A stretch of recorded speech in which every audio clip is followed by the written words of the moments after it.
Halo, apa kabar? Assalamualaikum warahmatullahi wabarakatuh. Ketemu di hari Jumat, Jumat Barokah biasanya gitu. Dan ini sehari menjelang pelaksanaan Formula E, Bung Rocky ya.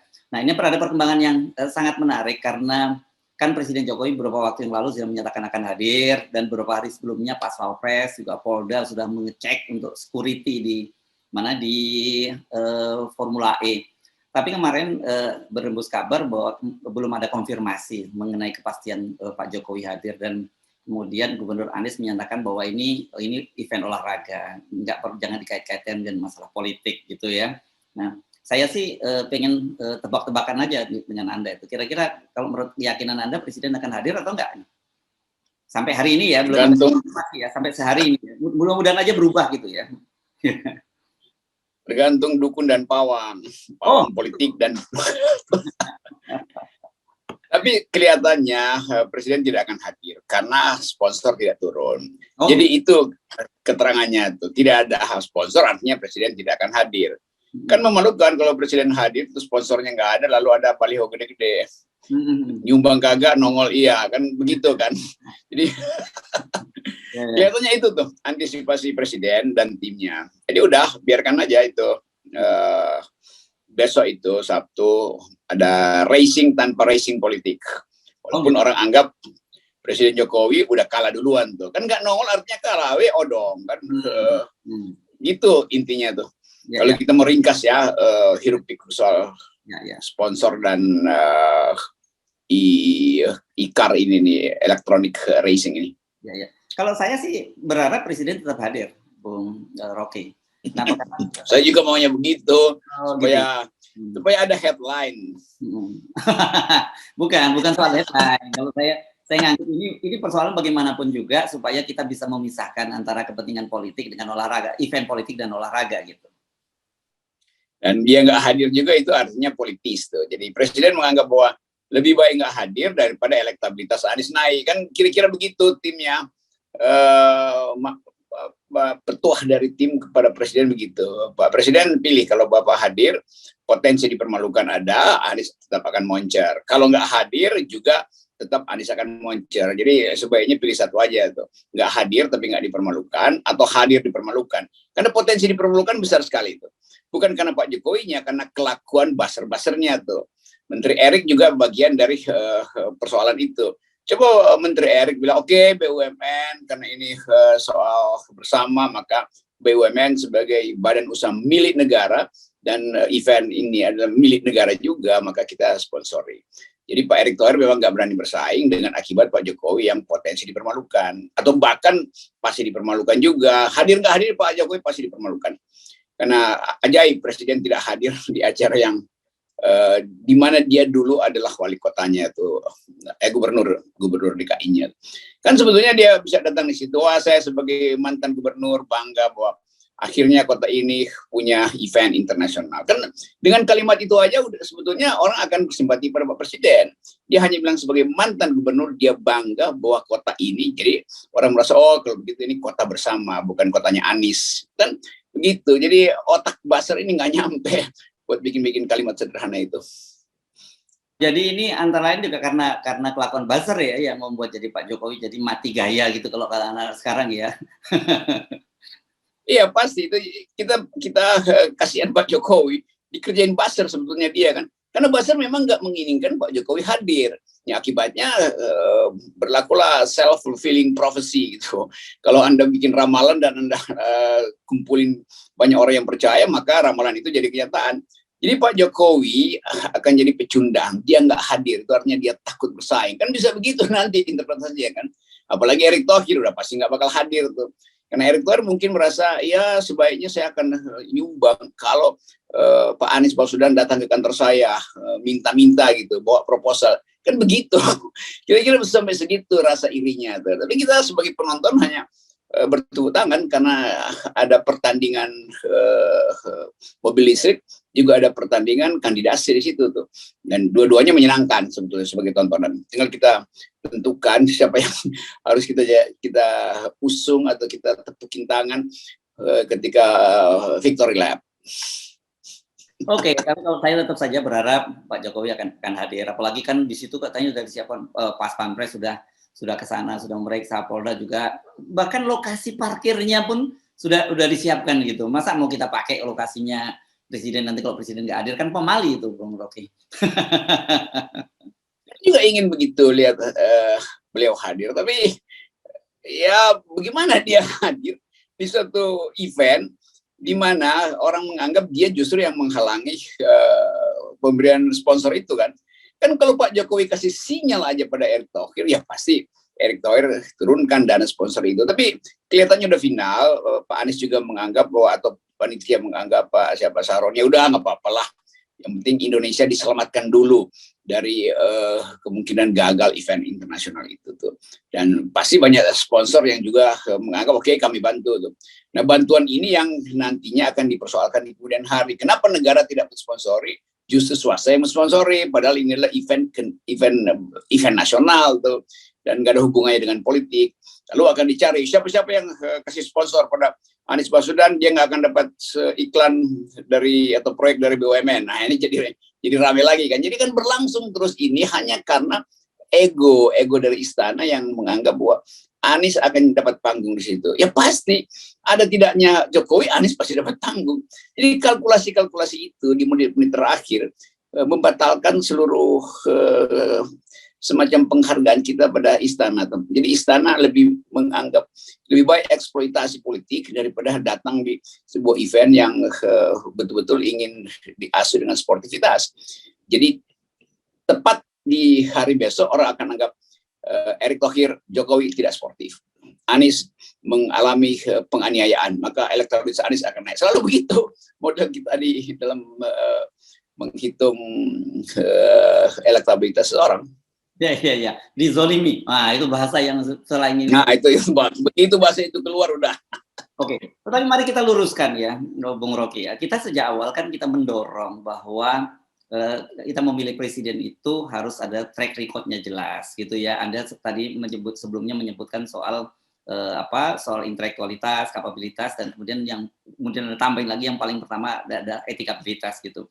Nah, sebenarnya apa yang dilakukan oleh Anies ini kan bagian dari track record seseorang yang seorang gubernur yang kita lihat rekam jejaknya, misalnya apa ketika dia menjadi gubernur, apakah janjinya terpenuhi atau tidak, apakah orang kan kemudian banding-bandingkan apakah kemarin ketika Jokowi menjadi gubernur janji-janjinya apa saja yang dipenuhi, apa yang tidak. Anies tidak. Sepertinya kan kita begitu, sama juga misalnya seperti sekarang Ganjar Pranowo gitu ya, yang disebut oleh Trimedia Panjaitan bahwa sebagai seorang gubernur tidak punya prestasi dibandingkan dengan Puan yang banyak prestasi. Saya kira kita sih senang-senang aja kalau yang ini didorong ya. Jadi wacananya kan lebih bermutu gitu ketimbang kita saling bully-membuli kan.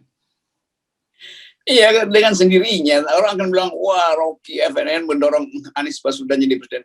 Loh bukan, di depan mata memang Anies akhirnya etikanya lebih tinggi dibandingin Ganjar, Jokowi, atau Erick Thohir. Kan orang akan nilai itu, apakah Erick Thohir mampu berkompetisi dengan Anies? Etikabilitasnya apa? Kok nggak mau mempergunakan budget itu untuk fair, nyumbang pada semua event? Kan begitu kan? Lalu Ganjar juga akan dinilai sebagai, oh ini Jokowi kecil aja tuh. Pak Jokowi tidak kasih sinyal untuk membantu Anies, artinya mau dihambat Anies. Dan orang akan kasih poin besar justru pada Anies, karena bagi Anies ya udah nggak apa-apa, nggak dapat sponsor. Jadi etikanya Anies itu juga naik lagi kan dibandingkan dengan Erick, Ganjar, atau Jokowi bahkan tuh. Jadi kita mau katakan itu bukan karena kita ingin mendorong orang pilih Anies, tapi faktanya begitu jadinya. Jadi Anies akan naik elektabilitasnya justru karena 3 orang tadi turun etikabilitasnya tuh. Kan begitu dasarnya tuh. Jadi Anies diam-diam pun dia ya pasti relatif akan lebih baik daripada Ganjar dan Erick yang dianggap oleh orang sebagai tidak etis. Karena selalu mau menghalangi kompetitornya tuh, bahkan di wilayah yang non politis. Kan itu rumusan itu ada di dalam back mind orang, dan orang akan lanjutkan lagi. Itu artinya ada briefing dari presiden supaya Erick Thohir jangan bantu Anies, maka Ganjar jadi senang tuh, Anies akan turun reputasinya karena nggak dapat bantuan. Ya ternyata masyarakat Jakarta berbondong-bondong membeli tiketnya udah habis. Jadi pasti jalan event itu. Itu ngaconya tuh kalkulasi istana, karena di belakangnya selalu ada rasa iri itu. Jadi itu sebetulnya. Ya, ini kan yang sejak awal selalu kita kampanyekan, jangan masalah-masalah politik semacam ini diwarnai oleh hal-hal semacam itu, sportivitas, kemudian juga soal yang fairness dan sebagainya, ini kan penting kita terus gaungkan. Jadi saya sepakat dengan Anda, bukan kita menjadi tim suksesnya Anies, tapi kebetulan saja dalam situasi ini Anies yang mendapat, harusnya calon presiden lain juga mencari-cari poin yang sama juga kan. Bayangkan kalau Erick Thohir bilang, oke, saya menyumbang karena saya merasa tidak fair. Saya menyumbang ke Mandalika, tapi saya nggak menyumbang ke Ancol. Nah, kalau Erick Thohir katakan itu dengan dalam tempo sesingkat-singkatnya, saya akan kasih pujian pada Erick kan. Kan itu intinya kan. Jadi bukan karena kita nggak suka pada Erick, tapi watak Erick sama dengan watak Jokowi, pelit atau irinya lebih banyak, atau ya tidak mau adil pada persoalan sportivitas. Dua-dua adalah proyek olahraga tuh, Mandalika olahraga, di Ancol juga olahraga, tapi kenapa yang di Ancol dihambat? Jadi itu intinya kan. Jadi kekacauan etisnya ada di situ, atau kelemahan etisnya ada di situ. Saya buka-buka lagi file, memang kemarin itu ketika Mandalika itu sponsorshipnya bukan hanya dari BUMN tapi dari negara. BUMN 3,8 triliun, negara kata Bu Sri Mulyani melalui penyertaan modalnya itu sampai 2,5 triliun. Jadi betul-betul basah kuyup ini Mandalika, sementara Formula E kering korontak. Ya, apalagi kalau kita kaitkan dengan keputusan Sri Mulyani untuk menghidupkan ekonomi hijau, dan racing car ini kan adalah untuk memperlihatkan langit biru Jakarta. Langit biru Jakarta artinya langit biru Indonesia, supaya dihitung oleh masuk dalam parameter internasional bahwa Jakarta kendati ada balapan tapi tidak ada asap. Kan itu intinya kan. Bayangkan misalnya itu promosi Indonesia akan jadi luar biasa tuh. Karena orang akan anggap bahwa Indonesia do speak environmental ethics tuh. Itu soalnya tuh. Jadi sekali lagi itu konyol, karena kalkulasi politik akhirnya membatalkan reputasi dari bahkan Ibu Sri Mulyani bisa terseret-seret, karena dianggap Sri Mulyani kok sebagai wakil negara harusnya dia promosikan dong energi bersih itu kan, ternyata enggak tuh. Jadi kalkulasi ini akan dibuat oleh para analis, bahkan analis dunia, untuk mengolok-olok Indonesia karena persaingan politik, karena gagal dalam racing politik, maka racing sportivitas juga digagalkan. Oleh siapa? Ya oleh Jokowi dan oleh Erick Thohir. Siapa lagi? Ya Sri Mulyani juga. Jadi begitu cara kita melihat itu. Sekali lagi ini bukan karena kita beroposisi pada kekuasaan, tapi harus adil lah. Karena ini adalah soal bangsa. Di dalam soal bangsa kita adil-adil aja.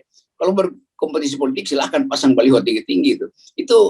Itu soal simpel, cara masyarakat Jakarta melihat, bahkan masyarakat Indonesia yang mungkin tadinya sinis pada Anies, ya sekarang berempati pada Anies karena dia dizolimi. Sayang sekali ya momen-momen semacam ini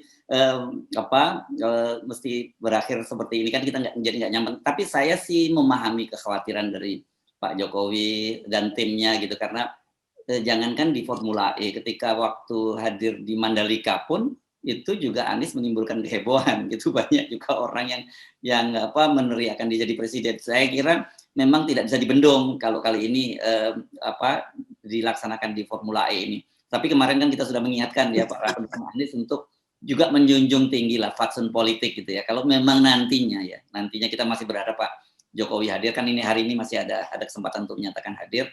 Ya jangan sampai terjadi hal-hal yang menurut saya skandal yang membuat malu presiden, karena kalau itu kan itu juga nanti Formula E-nya akan tenggelam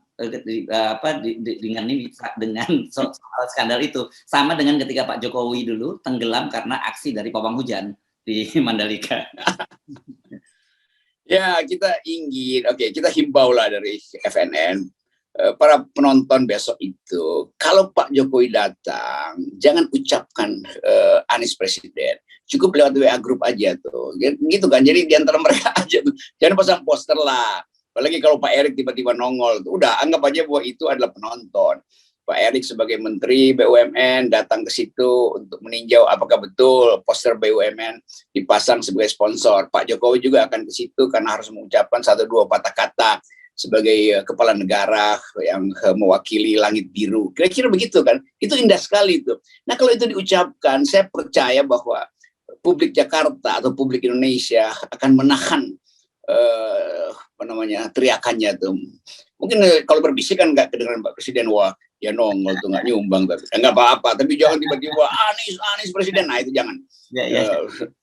Sebagai orang yang ingin bangsa ini hidup rukun, kita himbau supaya itu tidak terjadi. Jadi Pak Erick Thohir datanglah ke acara sirkuit nanti, demikian juga Pak Jokowi. Kendati Anda tidak menyumbang, nggak apa-apa tuh. Karena saya jaminkan bahwa Anda tidak akan dipermalukan. Atau begini supaya saya udah kayak dukun nih, menjamin orang. Oke, sebenarnya masih ada kesempatan. Nanti kalau mau teriak seperti itu, tunggu Pak Jokowi dan Pak Erick Thohir sudah tidak lagi di sirkuit ya, pulang gitu kan. Mungkin Pak Jokowi kan punya agenda lain, jadi nggak akan full nonton gitu. Baru dari situ kalau Anda mau teriak, silakan teriak gitu. Oke, ya Bung Rocky ya. Atau panitia kasih pengumuman, yang ingin teriak Anies Presiden, teriakkan sebelum Jokowi dan Erick Thohir masuk ke sirkuit itu. Jadi selesai. Itu bisa bikin perjanjian kan. Jadi itu tulis di depan itu, di scan dulu tuh aturan itu. Yes. Oke, baik. Terima kasih Bung Rocky. Sampai jumpa dan tetap 0%. Kalau 0% kita mesti teriakin sama-sama tuh. Yes.